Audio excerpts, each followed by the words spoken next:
چې راغلی هر سړي ته د پېټرولو مسالې وي او د چا سره بوتلې وي او د چا سره ټاپکې وي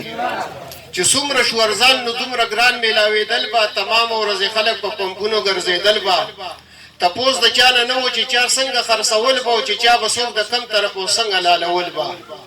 ټول خلک په روزګار او ښه مصروفه ورځې شپې وي او د چا سره بوتلې وي او د چا سره ټاپکې وي قطار باندې پمپونو ته نمبر ته به ولاړو خولې به تې بېدې دغه سور نور ته به ولاړو څوک هلته څوک به دلته کبار چېرته ولاړو او بلا ګېټې به یې تېرې کړې لیټر ته به ولاړو درز دروز به پکې جوړ شو دا جګړې وې غیمې وې او د چا سره بوتلې وې او د چا سره ټپکې وې پېټرولو له ورستون شوم یو ځلې مازدیګر کې 15 اتیا کسانو رانه وړاندې په نمبر کې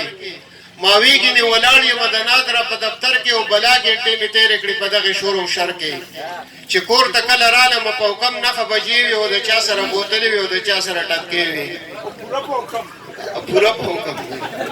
او خلکو ورپکې به یو بل ووخو لږ وروسته شه یو کس بل له سر په بوتل ووخو لږ وروسته شه شیخ یوې چوکرې په سنګل ووخو لږ وروسته شه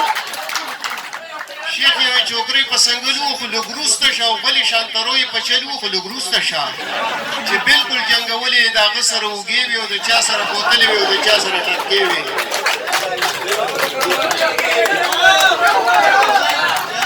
خلکو ورپکې به یو بل ووخو لږ وروسته شه یو کس بل له سر په بوتل ووخو لږ وروسته شه شیخ یوې چوکرې په سنګل ووخو لږ وروسته شه او بلې شانترو یې په چل ووخو لږ وروسته شه چې بلکل جنګولې یې د هغه سره اوږې وې او د چا سره بوتلې وې او د چا سره ټپکې وې او دا ځینې ملګري به یې پېژني د تنګیري سمندر صاحب